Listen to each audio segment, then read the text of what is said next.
तो रामनवमी के इस महापर्व पर भगवान राम की और उनके परिकरों की याद की जा रही है। यहाँ छवि में श्री सीता जी और लक्ष्मण जी भगवान के साथ खड़े हैं। तो इस बार मुख्य कथा होगी कि भगवान के साथ सीता जी किस प्रकार जाने के लिए आग्रह करती हैं वन में। भगवान मना कर रहे हैं, तुम अयोध्या में रहो, माता कौशल्या की सेवा करो। पर सीता जी वन जाने के लिए इतना उत्कंठित है कि कहती है मैं मर जाऊंगी आपके बिना, आप मुझे नहीं चलिए। इतना प्रेम है सुप्रिया जी का। तो भगवान उनके प्रेमाग्रह को स्वीकार कर दिए और अंत में कह दिया ठीक से चलो। तो मुख्य कथा श्री सीता जी के बारे में और लक्ष्मण जी के बारे में। श्री सीता जी के साथ भगवान का सम्मान होना पड़ता है। 2 दिन चलेगा और उसके बाद लक्ष्मण जी का जो एपिसोड है वो 2 दिन भगवान लक्ष्मण जी के साथ बात करेंगे और फिर लक्ष्मण जी अपनी माता सुमित्रा जी से बात करेंगे। माता सुमित्रा हर्षित है लक्ष्मण जी को वन में भेजे। माँ कौशल्या के पास गए हैं। यह समाचार सुन करके श्री प्रिया जानकी जी माता कौशल्या के पास गई भगवान से पहले।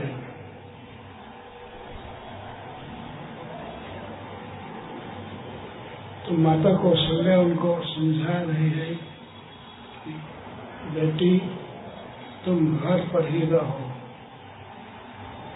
पर सीता जी रो रही हैं।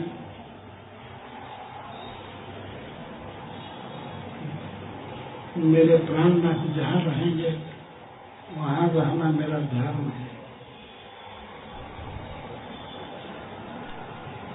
उसी समय भगवान राम अपने माँ के पास जाते हैं। तो माता को उन्होंने बहुत सुंदर सुंदर बात कहा, सिखाया। माँ धीरज रखो, समय बीतते देर नहीं लगती है, 14 दिन की तरह बीत जाएगा। माता कौशल्या लगी कहने कि बेटा ये राजकुमारी महाराज जनक की पुत्री तुम्हारे साथ वन में जाने का हठ कर रही है। कैसे जाएगी वन में? यहाँ घर में बंदर का चित्र देख करके डर जाती है, जंगल में कैसे रहेगी?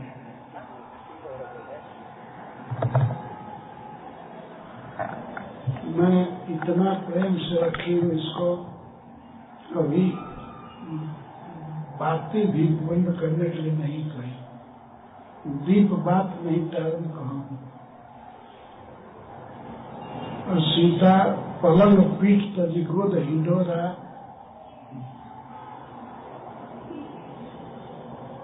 पलंग पीठ आसन और गोद को छोड़ करके कभी भूमि पर पैर नहीं रखी। ये इतनी सुकुमारी है, इसके चरण कमल इतने सुकुमार है। अतः तुम ही समझाओ बेटा, या हमको बताओ कि हमको क्या कहना चाहिए, मैं सीता को क्या कहूँ। तो भगवान अपनी प्रिया को सीता जी को समझाने लगे। प्रबोधन जान की प्रगट विपिन गुण दोष। वन में जाने का क्या दोष है और अयोध्या में घर पर रहने पर क्या गुण है इसको कहकर समझाने लगे।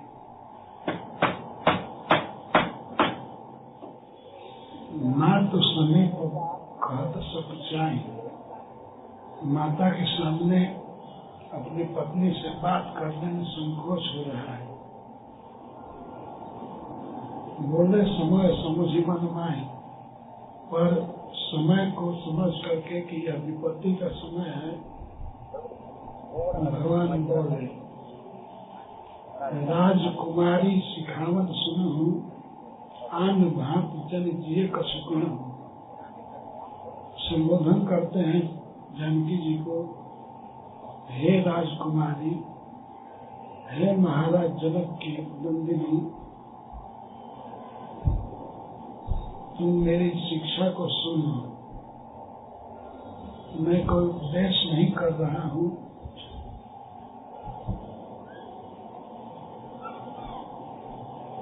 सामान्य शिक्षा की बात कर रहा हूँ।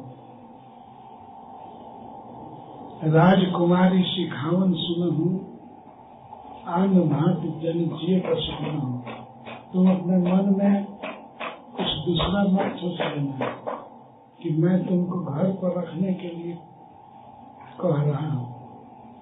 सुनो ध्यान से, मैं तुमको रख रहा हूँ केवल माता की सेवा के लिए।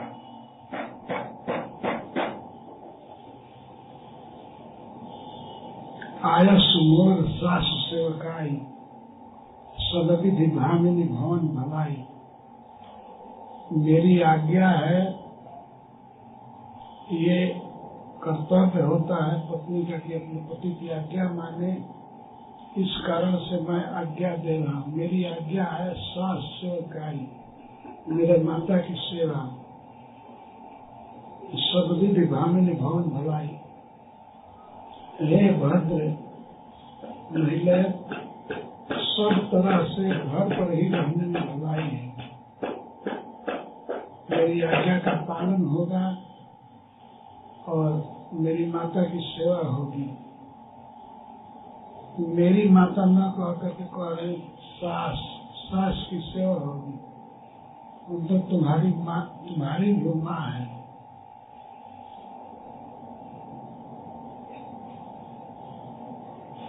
आयस मोर सास सेवकाई, मेरी आज्ञा का पालन होगा, सास की सेवा होगी। इस तरह से सब प्रकार से भलाई है घर पर रहने में। वन चलने का हट नहीं करना चाहिए।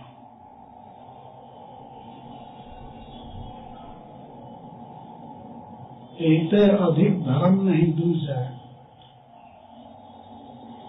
इससे बढ़ करके दूसरा कोई धर्म नहीं है। वो क्या धर्म है?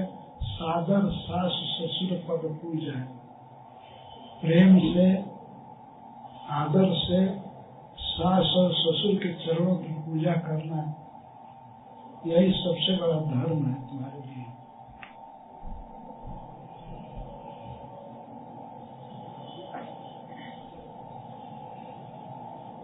जब जब माँ तो करई सुधी मोरी, हो ही प्रेम विकल मत भोरी। जब जब मेरी माँ मेरा स्मरण करेगी कि मेरा बेटा वन में है, तब मेरी माता को बहुत दुख होगा। कभी कभी वो पागल जैसी हो जाएगी मेरा चिंतन करके। तब तक तुम कहीं कथा पुरानी सुंदर समझाए हूँ मृतबानी। जब जब मेरी माता मेरी चिंता करे, तब तक पुराणों की कथा को कह करके, इतिहास सुना करके मेरे माता के शोक को दूर करना मधुर वाणी से।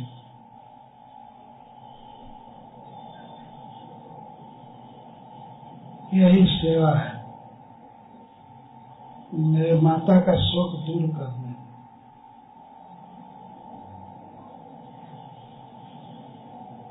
भगवान कहे कथा पुरानी, पुरानी कथाएं, बीते हुए इतिहास को सुनाना। इससे बहुत से लोग वन में गए हैं, बहुत से राजा लोग वन में गए हैं, ऐसे संकट आ जाता है तो मैं पिताजी की आज्ञा से वन में जा रहा हूँ। जब जब मेरी माता मेरी चिंता करे और उसकी मति ठीक न रहे, तब तक तुम पुराण की कथा सुना सुना करके मेरे माता का शोक दूर करना।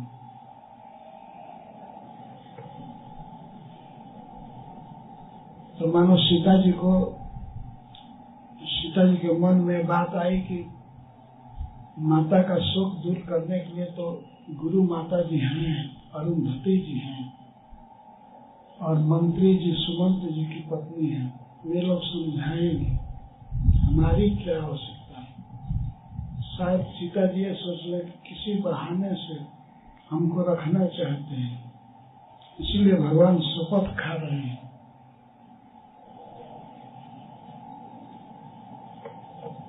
सुमुखी सुभाय शपथ सत मोहि,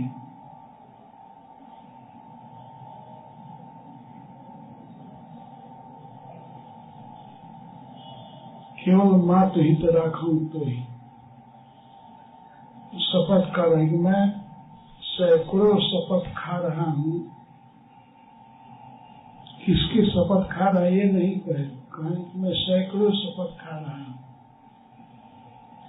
किसी का नाम रखने पर उसकी शपथ होती, लेकिन नाम नहीं रख रहे हैं। मैं सैकड़ों शपथ खा रहा हूँ। तुम विश्वास करो, केवल माता के हित के लिए मैं तुमको अयोध्या में रखना चाहता हूँ। यह कितना बड़ा त्याग है। व्यक्ति समझता है कि पत्नी मेरी है, मेरी सेवा के लिए है, लेकिन भगवान यहाँ शिक्षा दे रहे हैं, अपने स्वार्थ को अपने तरफ न देख करके दूसरे के हित पर ध्यान देना चाहिए। सीता जी नवविवाहिता है, अयोध्या में आई है, 6 वर्ष पहले विवाह हुआ है, 12 वर्ष की उम्र में, और उस समय भगवान सीता जी के साथ रह रहे हैं अयोध्या में। सीता जी 18 वर्ष की हो गई। कभी पति से बात नहीं की।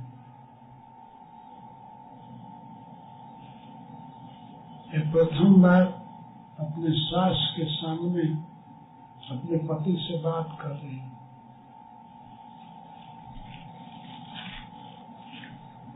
तो भगवान कह रहे हैं कि मैं केवल तुम्हें माता के हित के लिए रखना चाहता हूँ, और कोई बात नहीं है।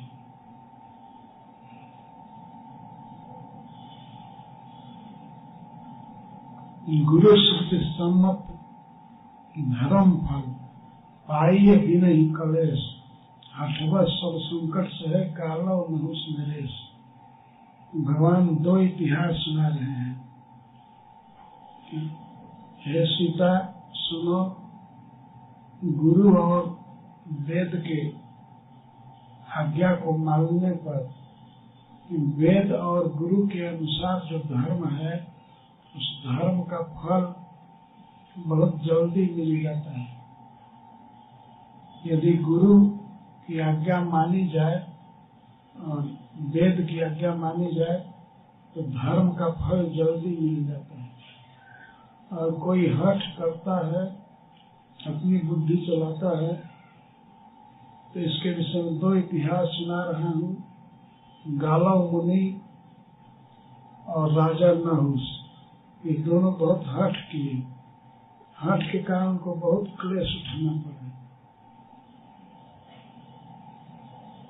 इसलिए तुम भी हठ मत करो,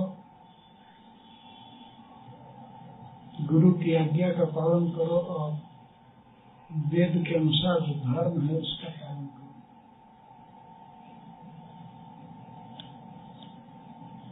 इतिहास इस प्रकार का है, महाभारत में है। गालव नाम के एक मुनि थे। विश्वामित्र जी के शिष्य बहुत विद्या अध्ययन किए, बहुत पढ़ाई की, और उनकी बहुत इच्छा थी कि मैं गुरु जी को दक्षिणा दूं। बहुत वर्षों के बाद विश्वामित्र जी ने उनसे कहा कि बेटा तुम पढ़ लिए हो, ठीक है घर जाओ, दक्षिणा की कोई जरूरत नहीं है।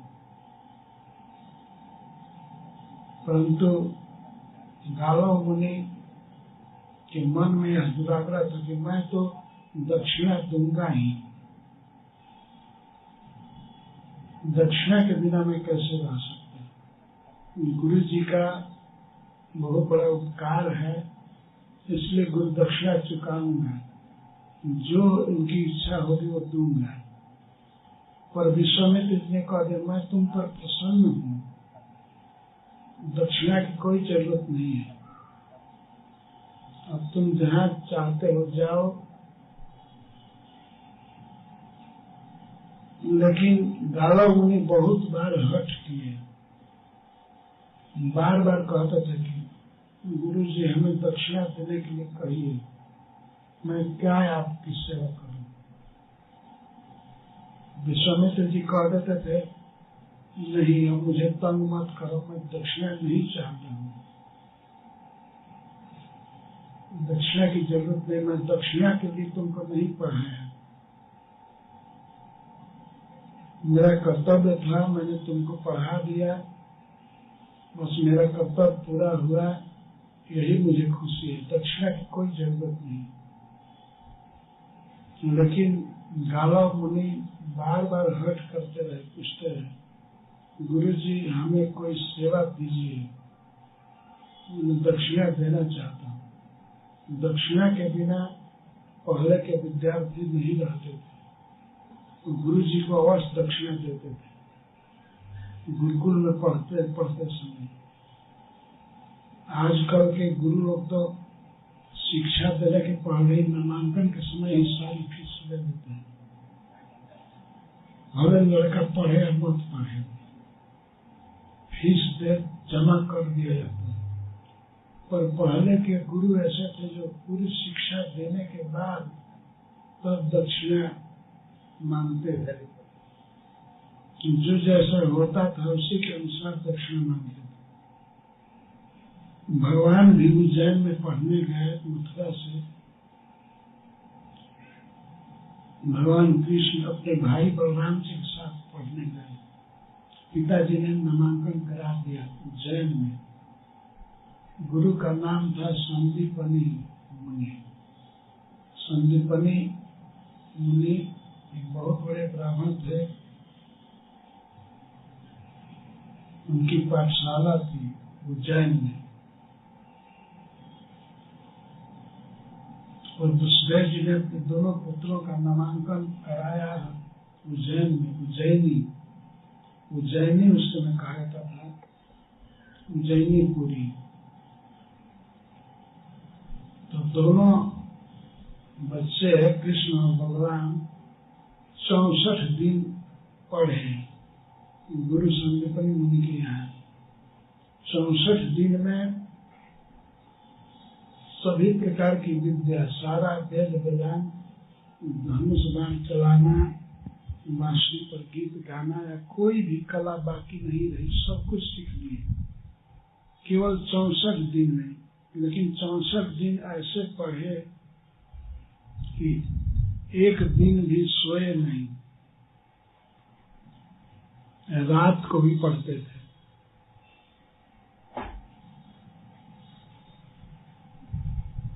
गुरु जी बहुत प्रसन्न थे कृष्ण बलराम पर। पढ़ाई में ऐसे ध्यान देना चाहिए, 64 दिन कोई चिंतन दूसरा न करके केवल विद्या अध्ययन करते रहे।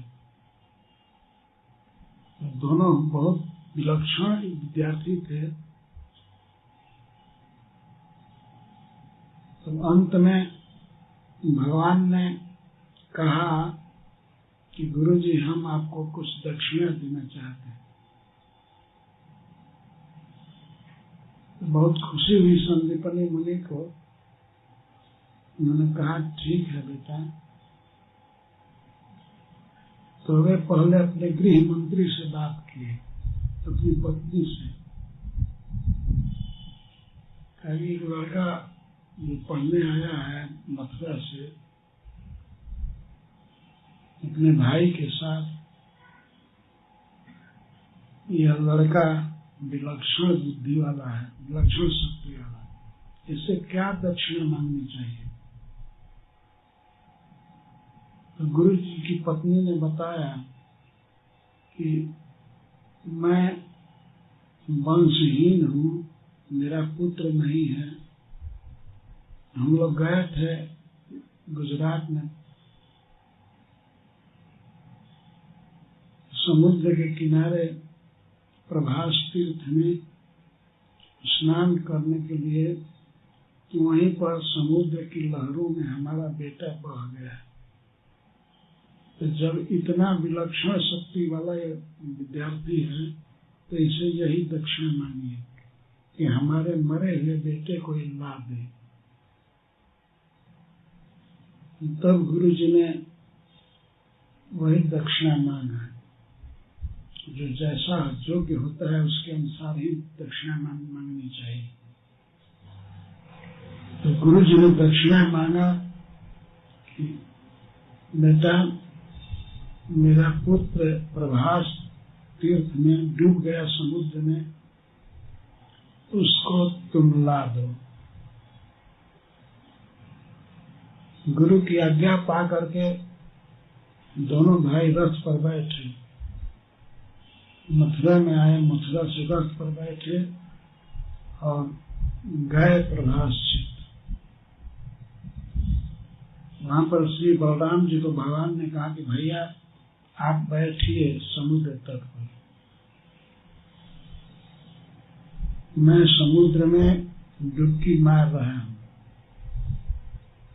श्री कृष्ण डूबे समुद्र में और खोजने लगे उस बच्चे को जो कई साल पहले डूब गया था। तो भीतर वरुण देव रहते हैं, समुद्र के जल के देवता। वरुण देव ने भगवान को प्रणाम किया, उनकी बहुत पूजा किया और कहा कि हे प्रभु, मैं उस बच्चे को नहीं रखा हूँ, एक पंचजन नाम का राक्षस असुर उस बच्चे को हर लिया, डुबा लिया। वही रखा है। तो पंचजन को भगवान ने मारा, शंख के रूप में रहता था। इसी से उस शंख को लेकर के भगवान ने उस शंख का नाम ही रख दिया, पांचजन्य शंख। शंख के आकार में रहता था, उसका वध किया भगवान ने। तो उसके बाद जमलोक में गए। जमलोक में उस बच्चे को भगवान जमराज जी ने हाजिर किया। जितनी उम्र थी उतनी उम्र का बच्चा है। और फिर इधर करके उस बच्चे को पुनः रथ पर बैठे और उज्जैन आ गए। गुरु जी के चरणों में गुरु पुत्र को समर्पित किए। इस प्रकार की दक्षिणा कौन दे सकता है? केवल भगवान ही दे सकते हैं। गुरु जी बहुत प्रसन्न हुए। प्रसन्न होकर के उन्होंने कहा, बेटा तुम्हें आशीर्वाद देता हूं, तुम जो कुछ पढ़े हो वो कभी तुम्हें भूलने न पाए।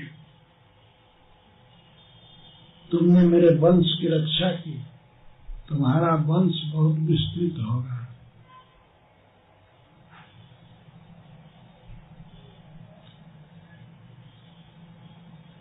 कुछ भक्त कहते हैं कि गुरु जी के आशीर्वाद से ही कृष्ण भगवत गीता बोल दिए। इतना दिव्य ग्रंथ,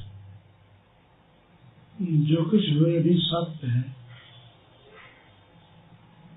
भगवान मानव लीला करते हैं तो अवश्य गुरु जी का आशीर्वाद लिए।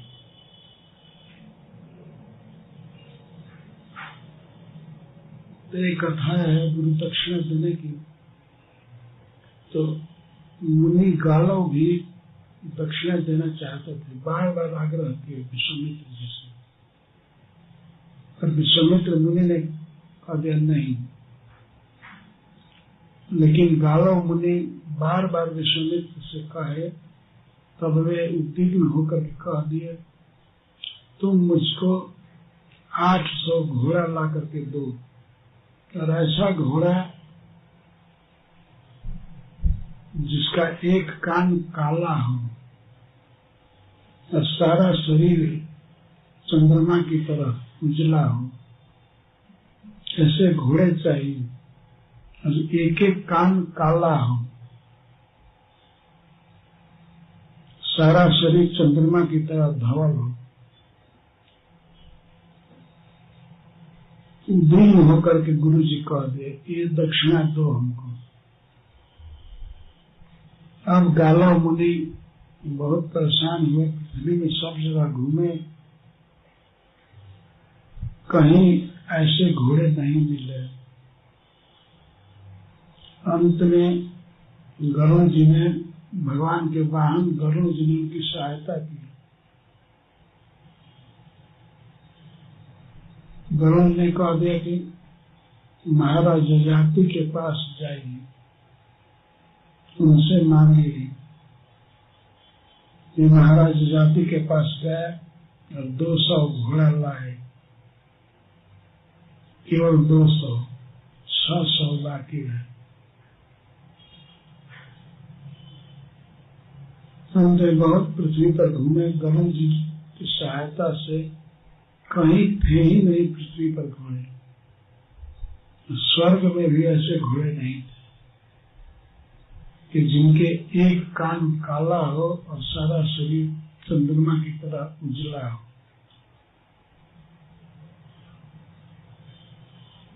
600 घोड़े दे नहीं पाए।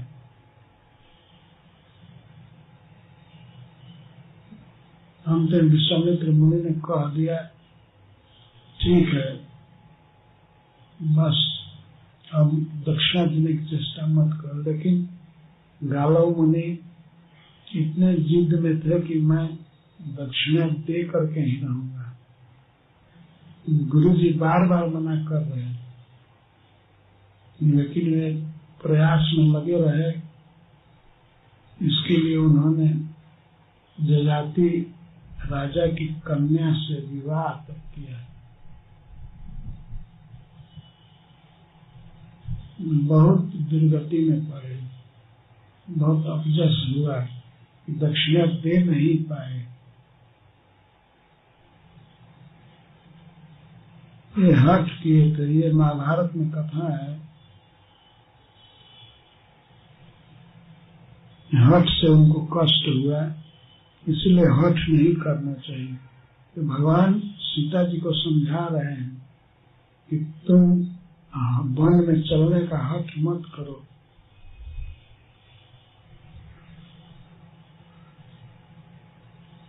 वन में बहुत कष्ट होता है, कानन कठिन भयंकर भारी, घोर घाम हिम बारी बयारी। बहुत घाम सहना पड़ता है, घोर घाम, हिम ठंडा, बारी आंधी और वर्षा सहना पड़ता है। कभी कभी कड़ाके की गर्मी पड़ती है, घोर घाम, हिम, कभी कड़ाके का ठंडा पड़ता है, बहुत जोर की आंधी चलती है और झकोरे वर्षा के पड़ते हैं। बहुत कष्ट होगा वन में, इसलिए मत चलो, चलने का आग्रह मत करो। उसे कन तक मग कांकर नाना, चला पया दे बिनु पद त्राना। तुम मेरे साथ चलोगी तो निश्चित ही बिना पदत्राण के चलना पड़ेगा। वन में कोई जूता नहीं, चप्पल नहीं, खड़ाऊ नहीं पहनना होगा। बिना पदत्राण के पैर की रक्षा करने के लिए खड़ाऊ या जूता होता है, तो जूता पहन करके, चप्पल पहन करके नहीं चलना होगा। और रास्ता कैसा है इसका वर्णन भगवान कर रहे हैं। कुशकन तक मद कांकर नाना, रास्ते में कुश होता है, कांटे होते हैं, और कांटे जमीन पर फैले रहते हैं।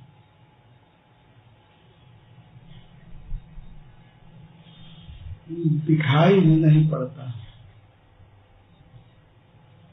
और कुश एक घास होती है, उसकी पत्ती बहुत नुकीली होती है, कांटे से भी भयानक होता है। जिस घास को ब्राह्मण कर्मकांड में उपयुक्त करते हैं, कुश, तो कुश पर चलना होगा। और रास्ते में अनेक कंकड़ होंगे, पत्थर के टुकड़े, उन पर पैर रखना पड़ेगा। कुशकन तक मग कांकर नाना, चलो पया दे बिनु पद त्राणा, पैदल ही चलना पड़ेगा बिना पद त्राण के। कंदर खो नदी नगनारे, अगम अगाध में जाहि निहारे। और पहाड़ में अनेक कंदराएं होती हैं, कंदर मतलब गुफा, और खोह, दो पहाड़ों के बीच में जो भूमि होती है उसको खोह कहते हैं। खोह पड़ेंगे, कंदराएं पड़ेंगी, गुफाएं पड़ेंगी, और कहीं कहीं बहुत ऊंचे पर्वत पर चढ़ना होगा, चढ़ान पड़ेगा, उतरना पड़ेगा।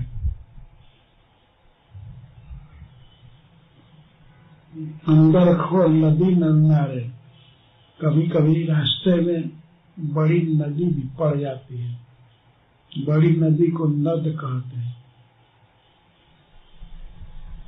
और नाले पड़ते हैं,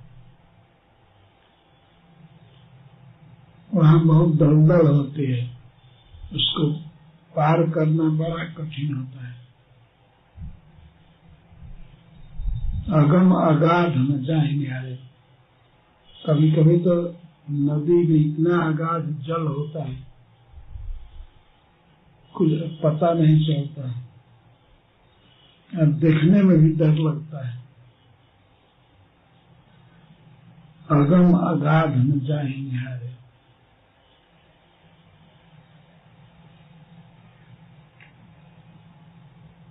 चरण कमल मृदु मंजु तुम्हारे, और तुम्हारे चरण अत्यंत कोमल हैं, परम सुंदर हैं। इन सुंदर पैरों से कैसे जंगल में चलोगे?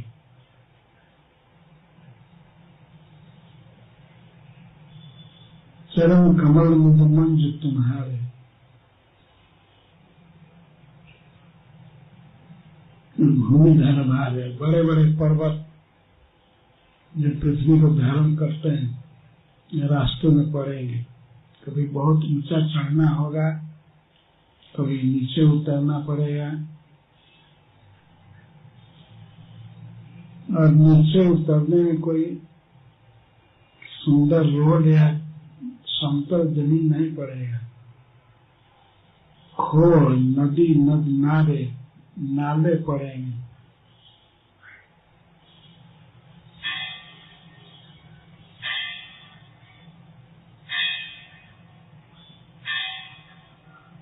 इस प्रकार भगवान ने बहुत बातें कहा कि भूल गए, मैंने एक इतिहास सुनाया महाराज नहुस का। गालव नहुस नरेश, नहुस महाराज एक बहुत बड़े राजा थे चंद्रवंश में, इतने प्रतापी कि एक बार इंद्र का पद खाली हो गया। इंद्र पर ब्रह्म हत्या का पाप लगा। ब्रह्म हत्या के डर से मानसरोवर में छिप गया इंद्र। स्वर्ग सम्राट का पद खाली था। तो उस समय राजा नहुष को देवताओं ने इंद्र बना करके उनको स्वर्ग में इंद्र के पद पर बैठा दिया। इतने प्रतापी राजा थे, इनमें योग्यता थी, इतनी मैनेजमेंट की शक्ति थी कि उनको स्वर्ग का राजा बना दिए। तो जब स्वर्ग में इंद्र का पद नहुष को मिला तो वे अपना विवेक खो दिए, स्वर्ग के आनंद वैभव को भोगने लगे। तो उनके मन में यहाँ तक आ गया नीच विचार कि जो इंद्र की पत्नी है अब उसे मेरी पत्नी होना चाहिए। उन्होंने माता सची से एक प्रस्ताव रखा कि तुम मेरी सेवा में आओ, क्योंकि मैं इंद्र हूँ, स्वर्ग का राजा मैं हूँ। तो पतिव्रता स्त्री वो तो बड़े दुख में पड़ी थी। एक तो पति नहीं थे, मान सरोवर में छिपे हुए, पता ही नहीं था कहाँ चले गए। तो उस विपत्ति में उसने अपने गुरु महाराज से कहा, बृहस्पति जी से, किसी घोर संकट के समय गुरु ही सहारा होता है। तो गुरु जी ने कहा कोई बात नहीं बेटी, तुम थोड़े समय के लिए मोहलत मांग लो, राजा नहुष से मोहलत मांग लो कि हमें कुछ समय दीजिए, मैं आपकी सेवा में आऊंगी। ये कह करके तो सची ने मोहलत मांग लिया।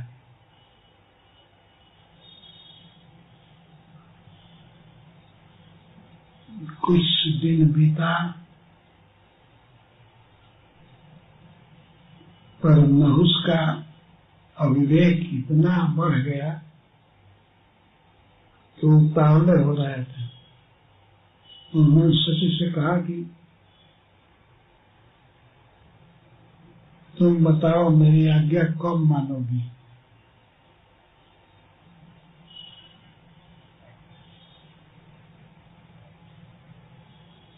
तब गुरु जी के परामर्श से माता सची ने कह दिया, यदि आप ब्राह्मणों की पालकी पर चढ़ करके आए नई सवारी पर, और सवार और ढोने वाले भी ब्राह्मण होंगे, तब मैं आपकी सेवा में उपस्थित होंगी। आपको आना पड़ेगा हमारे घर, ब्राह्मणों को दास बना करके उनको पालकी में जोत करके आएंगे तब। तो नहुष का अभिमान इतना बढ़ा हुआ था और तेज भी बहुत बड़ा था। उनके तेज के सामने सबका तेज फीका हो जाता था। तो इस अविवेक काम से अंधे हो करके उन्होंने यह विचार नहीं किया कि यह जगत पूज्या माता है, बहुत श्रेष्ठ देवता की धर्म पत्नी है, इसके प्रति तो मन में विचार कुचित आना यही प्रवृत्त है। और उस पर भी इतना हट किए कि ब्राह्मणों को पालकी में जोत दिए, चलो तुम लोग पालकी उठाओ। ऐसे जगत पूज्य ब्राह्मणों को इस सेवा में लगा देना, इतना अभिमान था नहुष का। तो उस पालकी में अगस्त मुनि भी लगे थे। ये साउथ इंडिया में रहते हैं, बहुत बड़े ब्राह्मण हैं।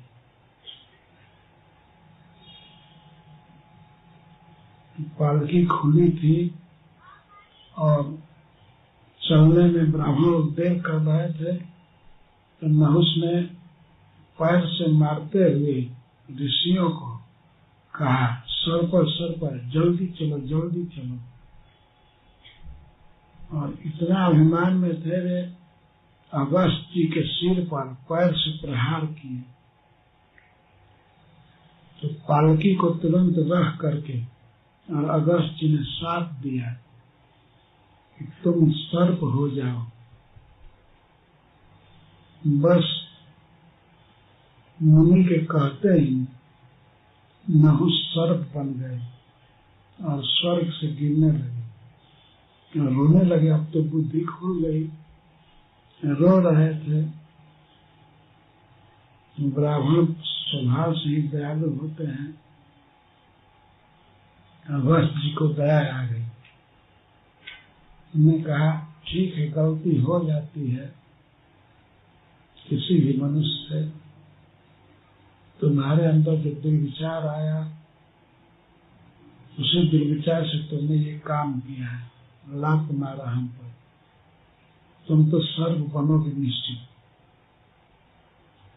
पर बहुत बलवान सर्प बनोगे, बहुत बड़ा अजगर।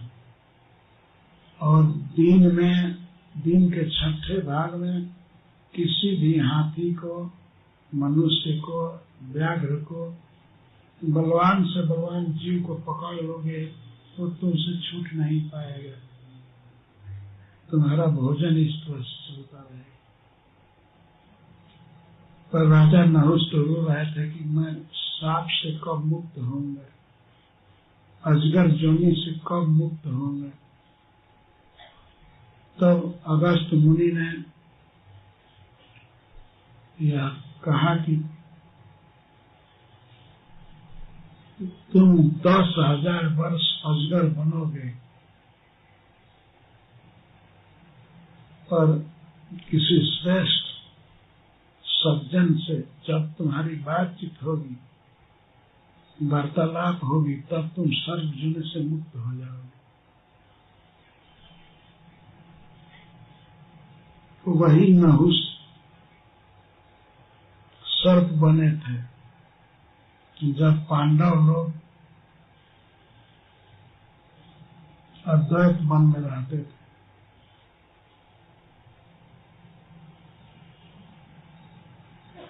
उस समय माता कुंती भी थी और गुरु धौम्य जी भी थे। एक दिन भीमसेन बहुत से हिंसक जंतुओं को मारते हुए, पेड़ों को उखाड़ते हुए घूम रहे थे घमंड में। तो वही अजगर उनको पकड़ लिया, भीम को। तो ऋषि का साथ था, इसलिए कितना भी जोर लगाए पर अंततः परास्त हो गए। तो सांप के चंगुल में फंस गए थे। सांप अपने देह में फंसा लिया था उनको। तो शाम हो गई, रात हो गई। गुरु जी के अनुसार महाराज युधिष्ठिर अपने भाई को खोजने के लिए निकले। बड़ी चिंता हो रही थी कि सब भाई आ गए, लेकिन भीम नहीं आया। भीम तो सर्प के चंगुल में फंसे थे। तो पेड़ों को टूटा हुआ देख करके, हाथियों को मरा हुआ देख करके उस रास्ते से अनुमान कर गए महाराज युधिष्ठिर की ये भीमसेन का काम है, इधर गया होगा। चलते चलते गए, रात हो गई थी। दीपक जला करके, मशाल जला करके देख रहे थे। तो उस समय टार्च नहीं था।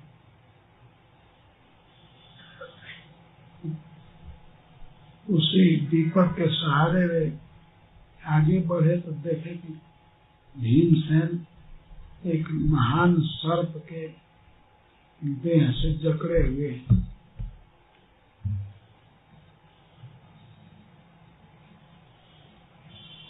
जो सर्प बड़ा विलक्षण था, उसकी आकृति बहुत सुंदर थी, बहुत बलवान सर्प था। तो महाराज युधिष्ठिर से बात करना चाहता था, क्योंकि उस समय पृथ्वी पर सबसे पुण्य चरित्र महाराज युधिष्ठिर थे, सबसे शुद्ध व्यक्ति। तो महाराज नहुष जो सर्प शरीर में थे, वे महाराज युधिष्ठिर से वार्तालाप करना चाहते थे। ऐसे पूछने लगे, आप कौन हैं? इस भाई का क्या नाम है जिसको मैं पकड़ा हूं? कई बातें की है, दो मुख्य बात। महाराज नहुष ने सर्पदेह में कहा, हे महाराज युधिष्ठिर, आप हमसे कुछ पूछिए और मैं भी आपसे पूछूंगा। तो नहुष ने पूछा, यह बताइए कि ब्राह्मण जन्म से होता है कि कर्म से? जन्म लेने से ही कोई ब्राह्मण हो जाता है या कर्म करने से? इसका उत्तर महाराज युधिष्ठिर ने दिया, जन्म तो सबका एक समान होता है, चाहे शूद्र हो या ब्राह्मण हो। ब्राह्मण का जन्म भी होता है शूद्र की तरह। वास्तव में ब्राह्मण बनता है वेद पढ़ने से, शास्त्र पढ़ने से ब्राह्मण होता है, केवल जन्म लेने से ब्राह्मण नहीं होता। और फिर नहुष ने पूछा, मैं आपकी बात से प्रसन्न हूं और मेरा प्रश्न तो मैं पूछ दिया, आप मुझसे पूछिए। तो महाराज युधिष्ठिर ने पूछा, मैं एक प्रश्न करना चाहता हूँ, आप विलक्षण सर्प में, आप विशिष्ट योनि से गिरे हुए जीव लगते हैं। आप एक बात बताइए कि मनुष्य को कृष्ण भावना से गिराने में कौन सा सबसे बड़ा कारण है? किस कारण से व्यक्ति गिर जाता है? तो नहुष बड़े प्रसन्न हुए। उन्होंने कहा कि महाराज, इसके विषय में मैं प्रमाण हूं, मैं आपको सही सही उत्तर दूंगा। मनुष्य धन मद से बहुत जल्दी गिर जाता है। मैं आपका पूर्वज हूँ, आपने मेरा नाम सुना होगा। नहुष में स्वर्ग गया था, इंद्र के पद पर था, मुझे बहुत अभिमान हो गया। अकस्मात स्वर्ग का धन पा करके मेरी बुद्धि नष्ट हो गई और मैं इतना विवेकहीन हो गया कि मैं ब्राह्मणों की पालकी पर चढ़ना चाहा और सच्ची का संग चाहा। तो मेरा अनुभव है कि जीवन में सबसे ज्यादा घातक है वो है धन, पद। यही किसी व्यक्ति को गिरा देता है। मैं इतना बड़ा उन्नत पद पर था, देवताओं में सिरमौर पर मैं गिरा दिया, इस तरह से नीचा हो गया। तो मेरा अनुभव है कि मनुष्य सबसे ज्यादा गिर सकता है धन और पद से।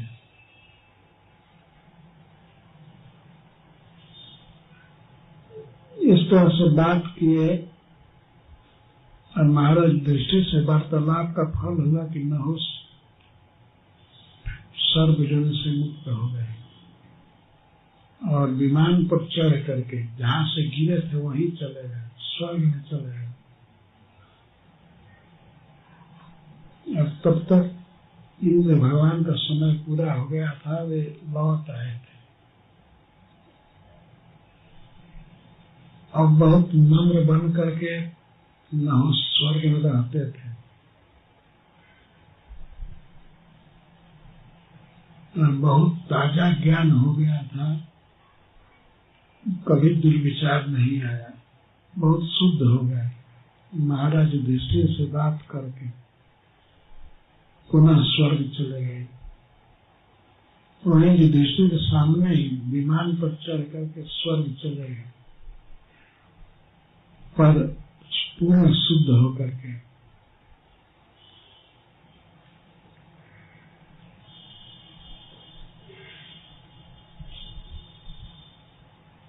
हठ किए थे, बहुत ऋषियों ने समझाया, देवताओं ने समझाया कि महाराज नहुष आप ऐसा काम मत कीजिए,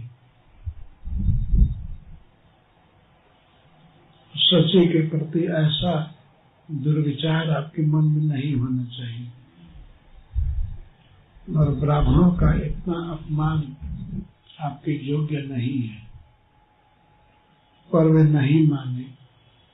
नहीं मानने से उन्हें 10,000 वर्ष तक अजगर बनना पड़ा। तो इस इतिहास को भगवान सुना रहे हैं श्री जानकी जी से।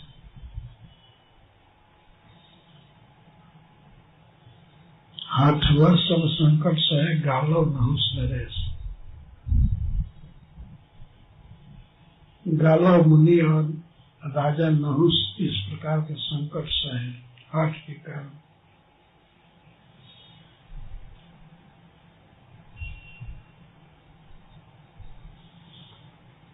तुम भी हठ करोगी तो संकट पड़ेगा। भगवान का कहना झूठा नहीं हुआ, संकट पड़ा।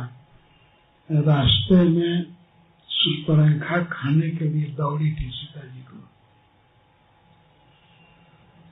और राक्षस रावण हर करके दुष्टों की नगरी में ले गया। उस दिन भगवान से वियोग भी रहा सीता जी का।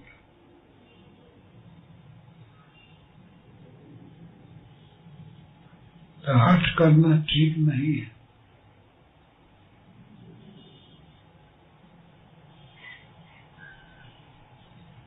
भगवान ने वन के दुख को समझाया।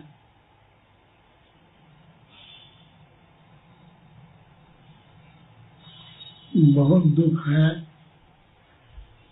जब भूमि स्वयं बलकल बसना असन कंद फल मूल। देखो राजा की कुमारी, तुम कभी जमीन पर नहीं सोई हो, लेकिन वन में जाने पर भूमि स्वयं भूमि पर सोना पड़ेगा।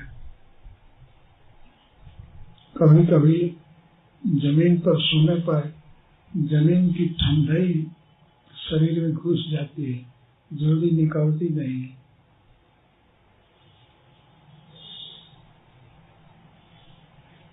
बलकल बसना, सोने के लिए जमीन रहेगी, पत्थर रहेगा, और बसन वस्त्र बलकल पेड़ की छाल मिलेगी पहनने की।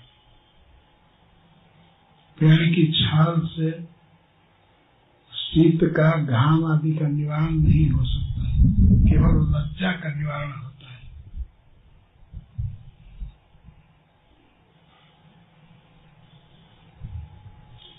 भूमि स्वयं बलकल बसना असन कंद फल मूल। ते की सदा सब दिन मिलही सबई समय अनुकूल। और यह भी कोई सब जगह सब समय नहीं मिलता, सबई समय अनुकूल। अपने अपने समय पर सभी फलते हैं, ऋतु के अनुसार फल मिलते हैं, कंद मिलते हैं। कंद जमीन में गोलाकार एक जड़ होती है और एक ही जड़ मोटा, उसको कंद कहते हैं।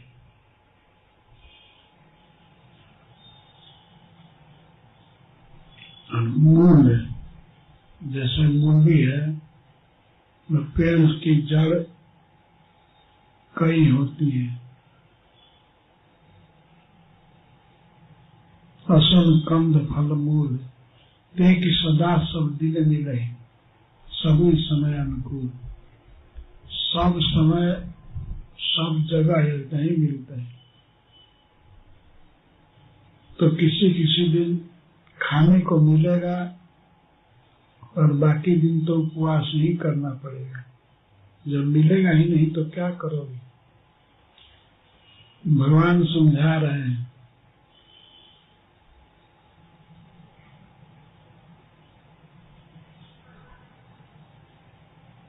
जंगल में ऐसे ऐसे राक्षस रहते हैं, नर आहार रजनीचर कराई। रजनीचर, रजनी माने आधी रात, ऐसे ऐसे दुष्ट लोग हैं जंगल में, ये रात को घूमते रहते हैं। निशाचर भोजन की खोज करते हैं रात को।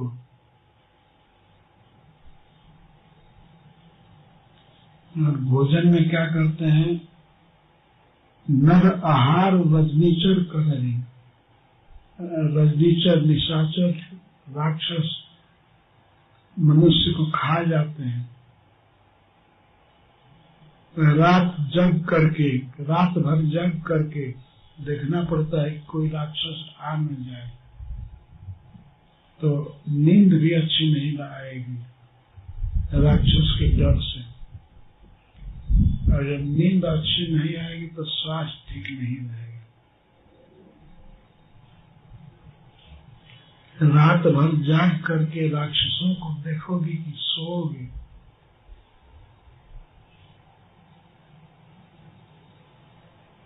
और यह भी भगवान कह रहे हैं कि कपट वेश विधि कोटिक करें, और बनावटी वेश धारण करके राक्षस घूमते रहते हैं रात रात भर, इसलिए पहचानना भी कठिन है। किस वेश में आ जाए कुछ पता नहीं। जैसे भगवान की लीला में कालनेमी आया है, कालनेमी हनुमान जी को ठगने के लिए तपस्वी मुनि का वेश बना करके रावण जति ग्रहण करके आया था, सीता का हरण, सन्यासी बनकर।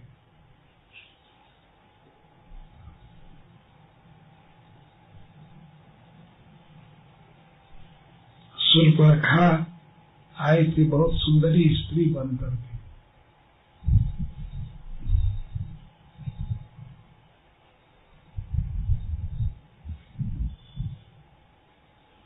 मारीच राक्षस गया था सीता जी को लुभाने के लिए हरिणी बनकर।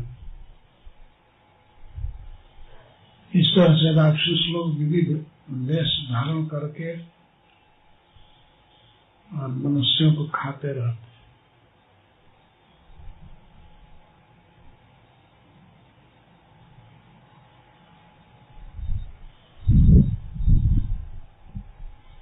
लागे यदि पहाड़ कर पानी, और पहाड़ का पानी बहुत लगता है, उससे रोग पैदा हो जाता है।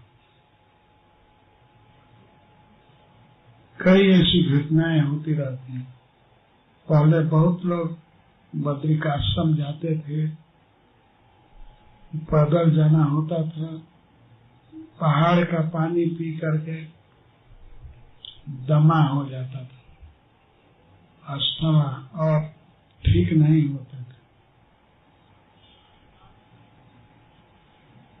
ऐसी घटनाएं होती हैं, तो पहाड़ का पानी बहुत लगता है।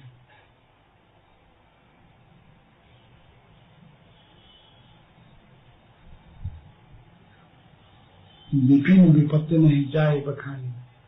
वन में कितना दुख है यह वर्णन नहीं किया जा सकता।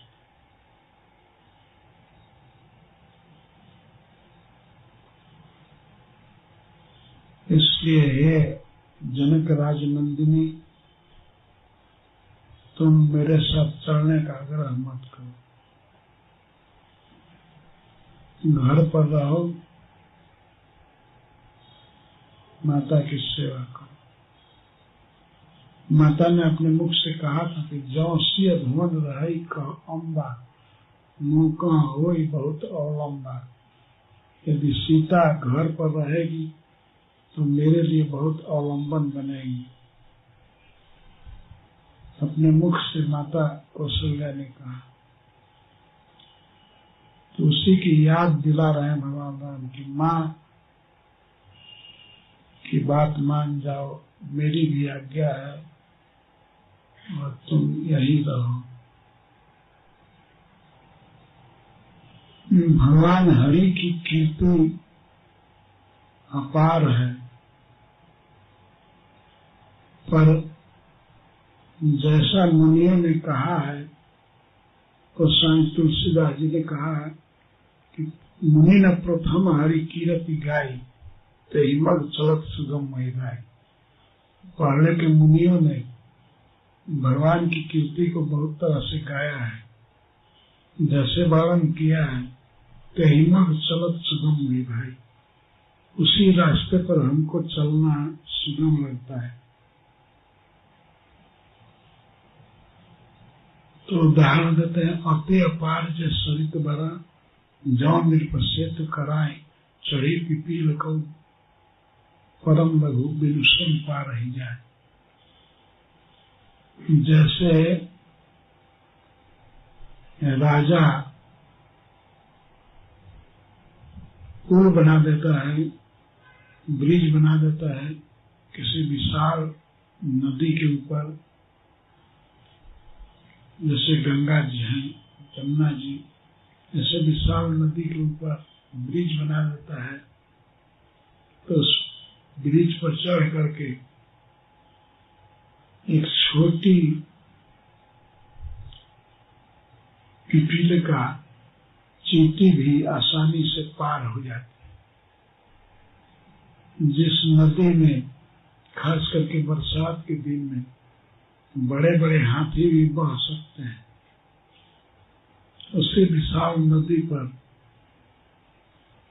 राजा या सरकार ब्रिज बना देता है तो सभी लोग आसानी से पार कर जाते हैं, यहाँ तक कि पिपीलिका भी।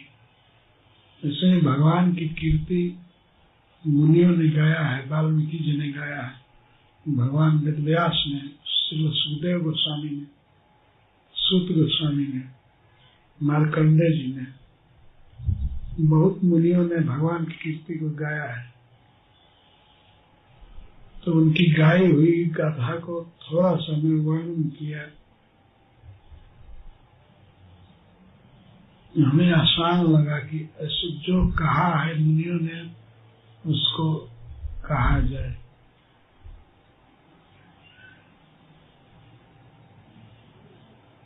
और बड़े बड़े मुनियों के बाद फिर गोस्वामी तुलसीदास जी ने वर्णन किया है भगवान की जस का वर्णन, और बहुत से कवियों ने, भक्तों ने वर्णन किया है। श्रील प्रभुपाद जी ने वर्णन किया है, भक्ति सिद्धांत सरस्वती जी ने वर्णन किया है, भक्ति विनोद ठाकुर ने वर्णन किया है। तो उसी में से कुछ बातें मैं कहा। भगवान की कीर्ति अनंत है, उस अनंत में कुछ बातें कही जा सकते हैं ऋषियों के आश्रय में, उनके पद चिन्ह पर चलकर।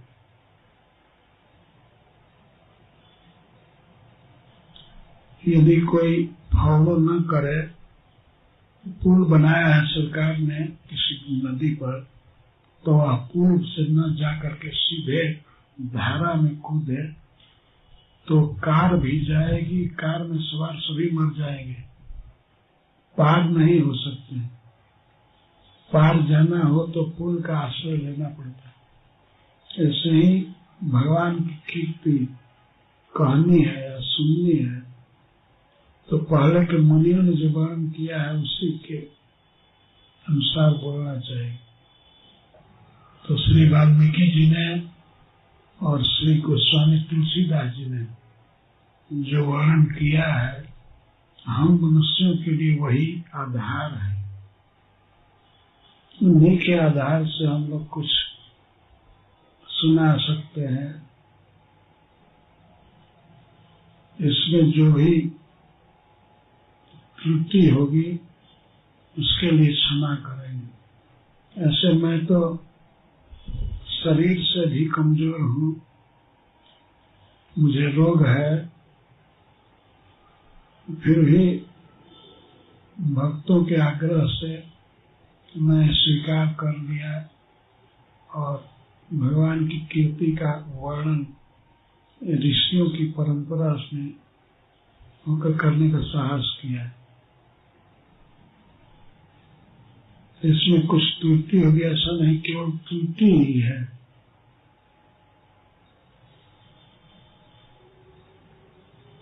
उस पर ध्यान में देखा कि भगवान के जो भी गुण वर्णन किए गए उसी को याद करना चाहिए। भगवान अपनी प्रिया से कैसे बात कर रहे हैं और प्रिया जी ने किस तरह उन बातों का उत्तर दिया है, ये कथा बाद में हो। जय श्री प्रभु।